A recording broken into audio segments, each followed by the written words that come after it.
아멘. 자으로 인사하겠습니다. 사랑합니다. 축복합니다. 미국 노스웨스턴 대학의 질리언 조던 교수 연구팀에서 아주 흥미로운 연구를 하나 진행을 했습니다. 세 그룹으로 나누었어요. 그리고 A에 대한 어떤 그런 프레임을 씌워주기 시작했습니다. 첫 번째 그룹에 가서는 이 A라는 사람이 앞에서 불법 다운로드를 하면 안 됩니다 라고 강하게 비판을 하고 사람들에게 동의를 구했어요. 그리고 나서 돌아서서 다른 사람을 통해서 그 A그룹에 이야기를 해주는 거죠. 이 사람은 원래 불법 다운로드를 하던 사람입니다. 그러니까 이 A그룹에서는 어떤 일이 발생하냐면 이 사람은 위선자다, 이런 결론에 도달하게 됐어요. 두 번째 그룹으로 가서는 이렇게 이야기를 합니다. 불법 다운로드를 하지 않았습니다. 그런데 다른 사람을 통해서 또 이야기해줘. 이 사람 불법 다운로드를 한 사람입니다. 그러니까 어떻게 됐어요? 이 사람은 거짓말을 한 사람이 됐어요. 세 번째는 가타부타 말이 없이 저는 불법 다운로드를 했습니다. 이 사람은 범법자가 됐죠.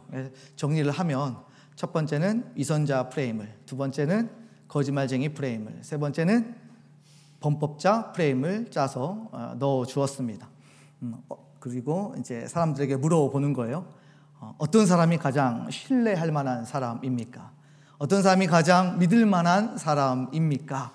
라고 물어보자 사람들이 어떻게 대답을 했을까요? 우리 얼마 전에 디지털 싱글 앨범을 낸 우리 김주원 자매 어때요? 누가 가장 믿을 만한 사람이에요? 1번, 2번, 3번 중에? 불법 다운로드 안 되죠? 누가 가장 신뢰할 만한 사람이에요? 잘 모르겠어요. 범법자라고 생각하는 분. 범법자. 두 번째, 거짓말쟁이. 머리 갑자기 긁는 친구가 있어요. 세 번째, 위선자. 나는 별로 참여하고 싶지 않다. 많은 사람들이 생각을 했어요. 범법자에게 마음을 줄 일이 없다라고. 그런데 신기하게도 가장 신뢰할 만한 사람이 3번 범법자가 되고, 그 다음에 신뢰할 만한 사람이 거짓말쟁이고, 가장 싫어하는 사람이 누구냐면 바로 위선자였어요. 왜 위선자를 그렇게 사람들이 싫어하느냐에 대해서 심리학자들이 이렇게 분석을 했습니다. 사람이 사람을 판단할 때 가장 먼저 중요하게 여기는 것은 해로움의 유무입니다. 아무리 능력이 좋아도 인성에 결함이 있거나 신뢰할 수 없다라는 판단이 서게 되어지면 어린아이들도 본능적으로 그 위험성을 알고 피하게 됩니다. 믿었다가 철저하게 이용당하거나 함정에 빠지는 등의 해로운 사람을 가까이 했을 때 발생할 수 있는 위험이 있다는 것을 직감적으로, 본능적으로 알고 있기 때문입니다. 그래서 세상에서는 위선자를 좋아하는 사람은 아무도 없습니다 라고 결론을 내고 있습니다. 오늘 예수님께서도 위선자들에 대해서 강렬하게 진노를 폭발시키고 있습니다. 그래서 서기관과 바리새인들을 향한 주님의 진노가 아주 진하다는 생각을 오늘 말씀을 통해서 읽게 되어져요. 오늘 우리는 한 절만 읽었지만 쭉 읽어 내려가다 보면 그 진노는 총 7번에 다다르고 있습니다. 화 있을진저. 예수님께서 이 땅에 오셔서 저주를 선포하신다? 여러분 이해가 되세요? 예수님께서는 이 땅에 하늘 보좌를 버리시고 다 내려놓으시고 우리를 위해서 이 땅에 오신 분이십니다. 그리고 이제 얼마 지나지 않으면 하나님의 백성들을 위해서 자신의 생명을 십자가에 던져낼 그분이 바로 예수님이세요. 우리를 사랑하기 위해서, 우리를 구원하기 위해서 오신 분이 바로 예수님이십니다. 그런데 그 예수님이 오셔서 하신다는 말씀이 화 있을진저 하면서 저주하고 있는 모습을 볼 때 여러분 어떻게 이것이 받아들여지십니까?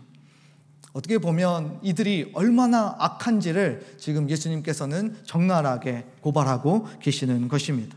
사실 예수님께서는 처음부터 끝까지 이 서기관과 바리새인들의 이런 총극을 진짜 잘 참아주셨습니다. 3년 동안 지켜보셨는데도 처음부터 끝까지 처음부터 끝까지 그들은 변화하지 않았습니다. 하나님 말씀 앞에 바르게 서서 반응하지 못했습니다. 그리고 마지막까지 복음을 가로막는 자로 삶을 마감하고 있습니다. 그렇다면 예수님께서 보신 그 악함의 정체는 무엇입니까? 재미있게도 화 있을 진저 하면서 짝꿍처럼 나오는 단어가 안 했어요. 뭐예요? 외식입니다. 23장에서 계속 외식하는 외식. 다시 말해서 하나님의 말씀을 듣고도 그 말씀에 정직하게 반응하지 아니하고 하나님의 진리를 품고 있는 척 그렇게 살아가고 있는 그 사람에게 예수님은 저주를 선언하고 있다는 것을 알 수가 있습니다. 그렇다면 예수님이 외식하는 삶을 저주하셨던 이유가 무엇일까요? 왜 이렇게까지 좀 너무 급발진하시는 것처럼 강력하게 이렇게 이야기를 하고 계시는 걸까요? 그것은 바로 이 위선이, 이 외식이 아주 치명적인 결과를 초래하기 때문입니다. 오늘 그 치명적인 결과 세 가지를 우리가 함께 살펴보고 이것을 어떻게 극복할 수 있을지도 우리가 함께 말씀으로 나눠보고자 합니다. 첫 번째는 천국 문을 닫는 결과를 초래하고 만다는 것입니다. 첫 번째는 천국 문을 닫는 결과를 초래하고 맙니다. 13절 말씀 다시 한번 읽어보도록 하겠습니다. 시작. 화 있을진저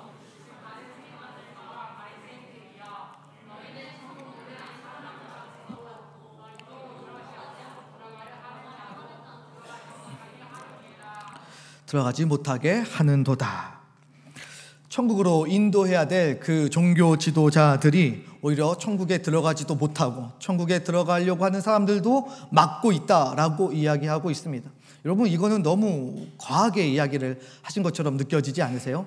어떻게 천국 문을 닫고 사람이 천국 문을 열 수가 있겠습니까? 그래서 사람들이 이것을 자꾸 오해하는 사람들이 굉장히 많이 있어요. 나를 통해서 천국 문이 닫혀지고 열려진다. 그러면 자신이 예수님이 되겠죠. 이 영역은 예수님만 하실 수 있는 영역인데 그렇다면 이 뜻이 무엇인지를 우리가 살펴보아야 합니다. 그러면 이사야서 22장 22절 말씀 한번 읽어보도록 하겠습니다. 시작. 내가 또 다윗의 집에 열쇠를 그의 어깨에 두리니 그가 열면 닫을 자가 없고 닫으면 열 자가 없으리라. 자, 여기서 그는 누구입니까? 그가 누구예요? 예수님이죠. 여기서 자기가라고 생각하면 이단 되는 거예요. 계시록 3장 7절 말씀 다시 읽어볼까요? 시작. 빌라델비아 교회의 사자에게 편지하기를 거룩하고 진실하사 다윗의 열쇠를 가지신 이 곧 열면 닫을 사람이 없고 닫으면 열 사람이 없는 그 이가 가라사대. 그 이가 누구예요? 예수님이에요. 그러니까 천국문을 열고 닫는 권한, 그 주권은 누구에게 있다? 바로 우리 예수님에게 있다라고 하는 것을 분명하게 성경은 가르쳐주고 있습니다. 그렇다면 오늘 말씀 13절의 말씀처럼 천국 문을 닫는다라는 표현은 도대체 어떤 의미일까요? 정확하게 이야기하면 이것은 하나님의 나라를 경험하려고 하는 사람들을 회방하고 방해하는 상태를 의미하고 있습니다. 다시 말하면 하나님의 나라를 경험하려고 하는 사람들을 이 위선을 가지고 살아가는 사람들 때문에 방해되고 또 회방이 되어서 하나님의 나라를 경험하지 못한다, 이런 의미인 것입니다. 그들의 태도는 천국에 들어가려는 바른 본보기의 모습을 보여주지 못했습니다. 그를 바라보는 수많은 백성들 역시 천국을 경험하지 못하게 만들었습니다. 여러분, 천국은 어떤 곳입니까? 천국 딱 하면 먼저 떠올라야 될 단어가 하나 있어요. 그냥 하나님의 나라, 너무 사변적이고 철학적인 개념으로 다가서는 게 아니라 하나님의 나라는 아주 실제적이고 실체적이죠. 뭐예요? 하나님의 통치, 하나님의 다스림. 이 두 가지가 머리에 확 들어와야 돼요. 그러니까 천국은 어떤 곳이냐? 하나님의 통치와 하나님의 다스림이 임하는 곳이다는 것이에요. 그런데 이런 하나님의 통치와 하나님의 다스림을 전혀 이 서기관과 바리새인들은 경험하지 못하고 있습니다.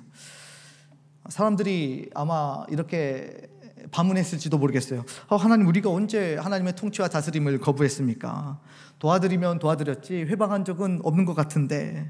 그런데도 예수님은 너희들이 회방하고 있다라고 결론을 내고 계십니다. 왜요? 왜 이렇게 너무 정확하게 결론을 내고 계십니까? 그것은 바로 서기관과 바리새인들의 마음에 하나님의 나라가 없기 때문이에요. 하나님의 통치와 하나님의 다스림 안에 들어가지 않기 때문입니다. 다시 말하면 그들의 마음속에 천국이 없어요. 천국이 없는데 어떻게 천국을 보여줄 수 있습니까? 어떻게 천국 문으로 인도할 수 있겠습니까? 자신의 마음속에 천국이 없는데 어떻게 그들에게 천국에 대해서 홍보하고 그들의 축복의 통로가 되어서 그들을 끌어들일 수가 있겠냐는 말씀입니다. 안타까운 일이죠. 우리가 여기서 한 가지 짚고 넘어가야 될 것이 있습니다. 그것은 우리가 하나님의 천국을, 하나님 나라를, 그 천국을 우리가 누리지 못하면 우리 역시도 불행하고 우리 역시도 비참하지만 우리에게서만 끝나는 것이 아니라 우리를 바라보고 있는 수많은 사람들에게 동시에 영향을 끼쳐서 그들이 하나님의 천국으로 들어가는데 큰 회방, 큰 방해거리가 된다라고 하는 사실들을 우리가 생각해야 돼요. 그러니까 우리의 신앙, 우리가 하나님과의 깊은 관계 속에서, 교제 속에서 하나님의 통치를 받지 않고 살아가는 그런 모든 삶은 우리에게만 국한된 것이 아니라 수많은 사람들과 함께 공동체적인 책임을 질 수밖에 없다는 사실들을 우리가 깨달아야 한다는 것입니다. 너무 부정적인 이야기만 했는데 그럼 반대로 한번 이야기해 봅시다. 만약 우리가 하나님의 천국을 풍성하게 누리고 있다면 어떻게 될까요? 하나님의 통치가 우리 안에 바르게 구현되고 있다면 어떡할까요? 하나님의 나라, 그 천국 문이 우리를 통해서 활짝 열려지는 거죠. 그들이 하나님께로 돌아오게 되어지는 축복의 통로가 되어진다라고 하는 것입니다. 누군가에게 그리스도인으로서 선한 영향력을 주기도 하고 무엇인가 가르쳐주는 것도 굉장히 중요한 일입니다. 그렇지만 먼저 우리가 선행해야 될 것은 무엇이냐면 우리가 먼저 하나님 앞에서 바른 관계를 가지고 하나님의 통치하심을 받아야 된다는 사실입니다. 우리가 먼저 하나님의 천국을 풍성하게 누릴 줄 알아야 한다는 것입니다. 천국을 누리지 못하니까 자꾸 연기하게 되고 자꾸 이선적인 삶을 살게 되는 거예요. 문제는 내가 천국을 누리지 못하는 것에 그 1차적인 이유, 본질적인 이유가 있다라고 하는 것입니다. 사랑하는 남청 여러분, 우리가 먼저 예수님 안에서 참된 천국과 즐거움을 회복할 수 있기를 예수 그리스도의 이름으로 간절히 축원합니다. 그래서 좀 나를 통해서 내 사랑하는 가족이, 일가 친척이, 내 이웃이, 내 사랑하는 친구들이 정말 천국문 앞에 이게 다다르게 되어지는 축복의 통로로 하나님께서 우리를 꼭 사용해 줄 수 있기를, 그래서 함께 즐거워하며 이 기쁨을 충만하게 누릴 수 있기를 다시 한번 예수 그리스도의 이름으로 간절히 축복합니다. 좌우로 우리 한번 인사하겠습니다. 당신의 마음에 천국이 임하길 바랍니다. 시작. 그래요. 두 번째로 이 위선은 어떤 결과를 맞이하느냐, 바로 눈먼 인도자가 된다라고 말씀하고 있어요. 눈먼 인도자가 된다. 오늘 16절에 화 있을 진저 해놓고 그 뒤에 또 눈먼 인도자여라고 이야기를 하고 있습니다. 또 동의어로 17절, 19절에서도 맹인들이요, 이거 다 동의어로 활용이 되고 있는 거죠. 정말 그들이 볼 수 없어서 육체적으로 어떤 핸디캡을 가지고 있어서, 장애를 가지고 있어서 앞을 못 보는 상황을 이야기하고 있는 것이 아닙니다. 그들이 정말 받을 것을 보지 못하는 영적인 소경이라는 사실들을 깨닫게 해주고 계십니다. 육신의 눈이 좋다고 모든 것을 다 볼 수 있는 것은 아닙니다. 공부를 많이 했기 때문에 많은 것을 볼 수 있는 것도 아닙니다. 경험이 많다고 다 볼 수 있는 것도 아닙니다. 여기에 서기관과 바리새인들은 율법에 능통한 자들이었어요. 구약 성경에 대해서 누구보다 잘 알고 있었던 그들이었습니다. 그러나 그들은 진리에 대해서 눈이 어두웠다라고 하는 것입니다. 진리 대신 주님이 앞에 계시는데도, 말씀하고 계시는데도 예수님을 알아보지 못해요. 진리를 보지 못합니다. 왜? 영적인 눈이 확 닫혀 있기 때문입니다. 그러면 영적인 눈을 열어서 우리는 무엇을 볼 수 있어야 하겠습니까? 성경에서 요한복음 8장, 9장에서 계속해서 영적인 눈을 뜨게 하는 그런 일들이, 기적들이 일어나게 되는데, 8장에서는 가늠하다가 현장에 잡힌 여인과 또 그녀를 끌고 온 사람들에게 예수님께서 이렇게 이야기하시죠. 너희 중 죄 없는 자가 먼저 돌로 치라. 여러분, 그 말씀을 듣는 순간 이 여인이 죄인이라고 생각했던 수많은 사람들이 자신을 바라보게 됐어요. 영적인 눈이 확 열리면서 자신도 죄인이라는 사실들을 깨닫게 되었다는 것을 알 수가 있습니다. 또 9장에서도 주님이 소경에 눈을 뜨게 하십니다. 근데 안식일에 눈을 뜨게 하시니까 이 서기관과 바리새인들이 왜 안식일에 하냐고 계속해서 시비를 걸게 되었습니다. 그런데 안식일에 주인이신 분이 바로 예수님이셨고, 소경을 고치시는 생명의 예수 그리스도를 앞에 두고도 전혀 보지 못하고 있는 바리새인과 서기관들을 오히려 예수님은 나무라고 하셨습니다. 성전보다 성전 안에 있는 그런 금이 훨씬 더 가치 있다라고 여기는 그런 사람들, 예수 그리스도를 눈앞에 보면서도 율법을 찾을 수밖에 없는 그런 분별력이 없는 삶을 살아가고 있는 그들에게 영적인 소경이라고 이야기를 하셨습니다. 자, 보세요. 그러면 우리가 영적인 눈을 뜨게 되어질 때 두 가지 일이 함께 발생하게 되어집니다. 첫 번째는 뭐예요? 내가 무가치한 죄인이라고 하는 사실들에 눈을 확 뜨게 돼요. 내가 예수 그리스도가 없이는 그 어떤 의미도 없는 존재라고 하는 사실, 예수 공로 없이는 주님께로 나아갈 수 없는 정말 무가치한 죄인이라는 사실들에 대해서 깨닫게 되어지는 것, 이게 첫 번째예요. 그러면서 연쇄적으로 반응이 일어나죠. 바로 그러므로 나에게는 예수 그리스도밖에 없습니다. 주님밖에는 나의 삶에 희망과 소망이 없습니다. 주님만이 나의 구원이십니다 라고 하면서 주님에 대해서 너무 필요하다, 절대적인 그 가치에 대해서, 예수님에 대해서 눈이 활짝 열리게 되어지는 것입니다. 그러니까 영적인 눈이 열린 사람들은 내가 죄인이라는 사실들을 잘 알고 그 다음 예수님이 필요하다는 사실을 아는 사람들이에요. 그런데 이 두 가지가 없어요. 누구에게? 위선을 행하고 있는 사람들에게입니다. 어떻게 보면 내가 죄인이고 예수님이 필요하다는 이거는 복음 아닙니까? 복음에 대해서 눈이 감겨져 있는 거고, 그게 바로 그들의 현 주소였습니다. 이런 위선은 이 복음의 핵심 내용을 깨닫지 못하게 한다는데 굉장히 큰 문제가 있어요. 그러다 보니까 예수님이 화 내실만 하지 않습니까? 저주하실만 하지 않습니까? 너 잘못했다, 화 있을진저라고 이야기할 만 하지 않으세요? 더욱이 그들은 사회의 지도자 자리에 서 있었기 때문에 백성들을 인도하고 있으니 정말 예수님 입장에서는 분통이 터질 만한 일이었어요. 마태복음 15장 14절 함께 읽어보도록 하겠습니다. 시작. 그냥 두어라.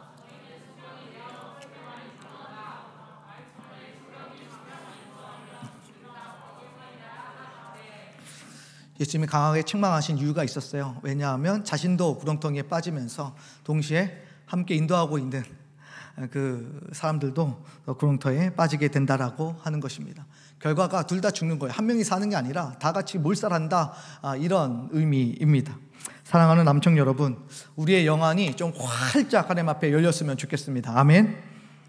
내가 좀 죄인이라는 사실들에 눈을 활짝 좀 떴으면 좋겠어요. 존재론적으로 하나님 앞에 설 수 없는 죄인이라는 사실들을 강력하게 하나님 앞에 엎드리면서 하나님의 그 엄청난 임재 앞에서 고개도 들 수 없을 만큼 벌벌 떨면서 눈물 빌어 주님 살려주십시오. 주님만이 나의 구원이십니다. 주님이 필요하십니다. 주의 의가 없으면 나는 오늘 산산조각 나고 진멸될 것 같습니다 라고 하나님 앞에 내 존재를 토로하고 기도하고 주님을 찾는 우리가 되었으면 좋겠어요. 그 절망의 끝에서, 내가 아무것도 아니라는 그 절망의 끝에서 정말 예수 그리스도를 우리가 전적으로 의지하게 돼요.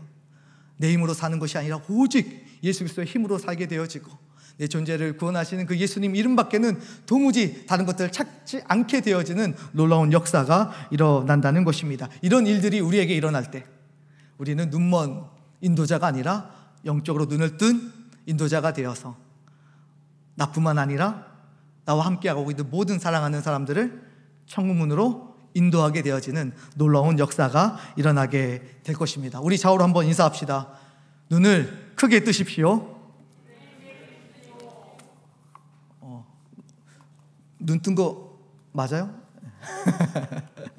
다시 한번 눈을 크게 뜨십시오. 그래요. 눈을 좀 크게 하나님 열어주십시오. 하나님 내 영안을 열어주십시오. 기도를 많이 하셔야 돼요. 세 번째로 위선이 치명적인 결과를 도출하는데 바로 신앙의 불균형을 만들어낸다는 거예요. 신앙의 불균형. 우리가 식사도 편식을 하면 건강을 잃습니다. 그런데 우리도 이렇게 영적으로 영양분이 이렇게 편식되어져 버리면 건강을 우리가 잃게 되어지죠. 23절 말씀 우리가 한번 파란색만 한번 읽어볼까요? 시작. 박하와 회당과 근처에 11조를 드리되. 여러분, 박하와 회당과 근처에 11조라고 나오고 있어요. 근데 이거는 유대인들의 집 앞에 또 정원에 있는 그런 향기로운 그런 식물들입니다. 그런데 성경에서는 신명기에서도 그렇고 또 레위기에서 그렇고 여기에서 나오는 것들에 대해서는 11조를 드리란 말이 사실 없어요. 그리고 11조를 드려야 되는 것은 토지 소산에 관련된 것만 하나님 앞에 드리라고 이야기하고 있어요. 근데 이 서기관과 바리새인들은 어떻게 해석을 했냐면 눈앞에 또 자기 정원 앞에 이렇게 풀과 같은 박하와 뭐 또 이런 것들, 향기로운 작물, 뭐 풀 같은 이런 모든 것들도 다 10분의 1을 빼서 하나님 앞에 드려야 된다라고 가르쳤다라고 하는 것입니다. 결국 정말 백성들의 고열을 이렇게 쭉쭉 빨아먹게 되어지는 그런 일들이 일어나게 되었던 것이죠. 성경에 나와 있지도 않은데 더 많이 만들어서 마치 자신들은 하나님의 율법을 잘 지켜 행하는 사람이라고 스스로 속이는 모습들을 볼 수 있습니다. 그런데 문제가 뭐냐면 정말 율법의 정신인 궁줄과 정의와 믿음은 버려버렸다라고 하는 사실입니다. 그 안에 율법의 정신인 사랑은 다 놓치면서 이렇게 작은 것, 형식적인 것, 더 세밀한 거 하나 지킨다고 해서 하나님 앞에 율법적으로 올바로 서 있다라고 스스로 속이면서 살아가고 있다라는 것입니다. 그래서 또 23절에 이렇게 기록하고 있는데 율법에 더 중한 바 정의와 긍휼과 믿음은 버렸도다라고 예수님께서 이야기하고 계십니다. 율법의 정신이 율법의 조항들에 의해서 숨을 못 쉬고 숨이 콕 막혀 있는 이런 상태이죠. 제가 한번 질문을 해보겠습니다. 이번에는 4번이 없습니다. 자, 여러분들이 예배하러 이 예배당에 오고 있었어요. 근데 앞에서 갑자기 큰 사고가 났어요. 깜짝 놀랐습니다. 그래서 내려도 보니까 정말 빠르게 응급처치가 필요하고 또 이 사람을 도와야 할 상황입니다. 그랬을 때 여러분 어떻게 행동하시겠습니까? 1번, 이 사람을 도와주다가 예배 시간을 놓칠 수 있고 늦을 수 있기 때문에 나는 다른 사람들에게 맡기고 예배하러 온다. 1번.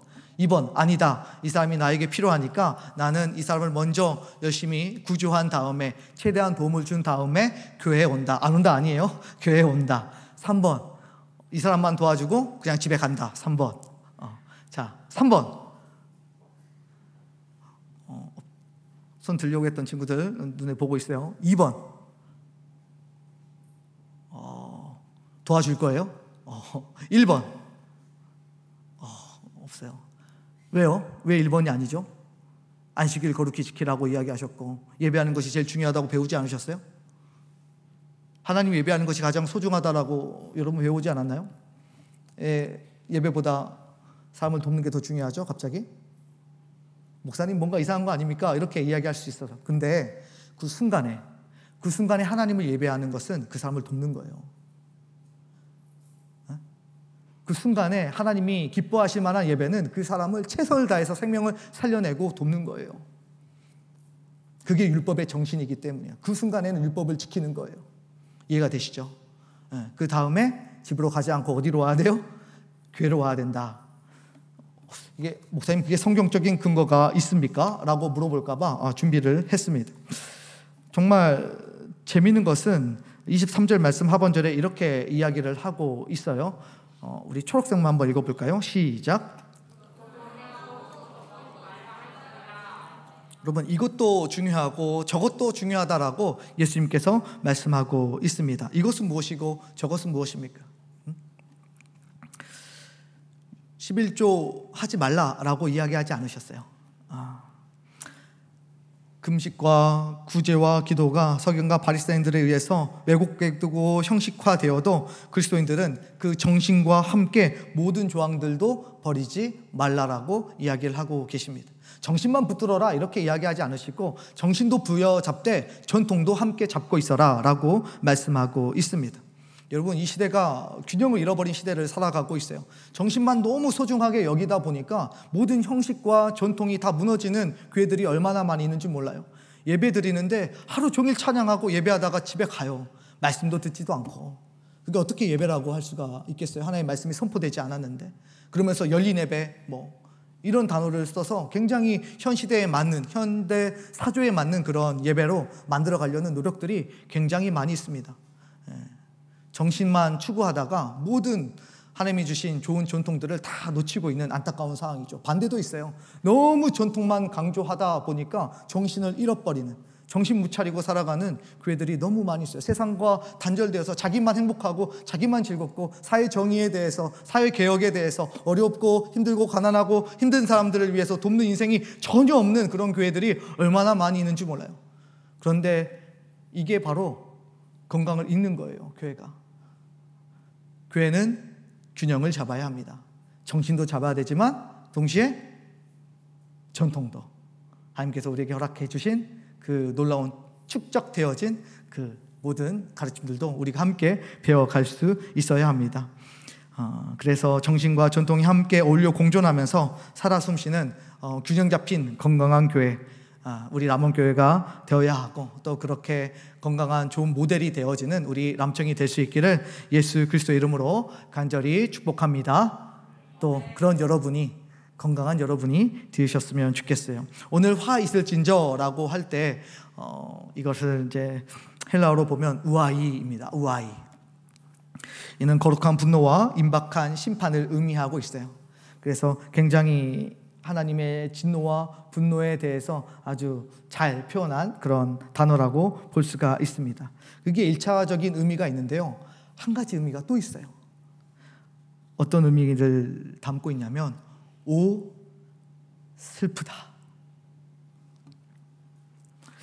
예수님께서 그들의 외식과 또 그들의 외식이 가져오는 결과에 대해서 분노하시고 심판을 이야기하고 있지만, 동시에 그것을 깨닫지 못하고 살아가는 그들을 바라보면서 마음에 탄식하시는 거예요. 와, 슬프다. 오, 슬프다. 깨닫지 못하는 자들을 향한 우리 주님의 슬픈 마음까지도 우리 사랑하는 모든 남청 식구들이 좀 헤아려 드릴 수 있기를, 예수님의 마음도 좀 만져 드릴 수 있기를, 하나님 내 마음만 만져주세요 이러지 말고 너무 이 시대를 바라보면서 슬퍼하시는 예수님의 마음도 우리가 좀 만져 드릴 수 있고, 예수님의 상처도 우리가 좀 치유해 드릴 수 있는 복된 우리 남청이 다 될 수 있기를 예수 그리스도 이름으로 간절히 축원합니다. 아멘. 그래서 결론입니다. 외식하는 것, 위선적인 삶을 사는 것, 이것이 얼마나 하나님 앞에 큰 아픔이고 분노이고 동시에 큰 슬픔이 되는지를 우리가 깊게 깨달으시고, 우리가 복음으로 이 모든 것들을 멀리 떠나보내고 하나님 앞에 정직하게 바르게 서서 말씀 가운데 정직하게 반응하게 되어지는, 우리의 영혼의 천국을 풍성하게 누리며 살아가고 균형 잡힌 삶을 살아가고 영적인 눈을 활짝 열어서 살아갈 수 있는 복된 우리 모두가 될 수 있기를 다시 한번 소망합니다. 아멘. 우리 이 시간 함께 찬양하며 주님 앞에 나아가겠습니다.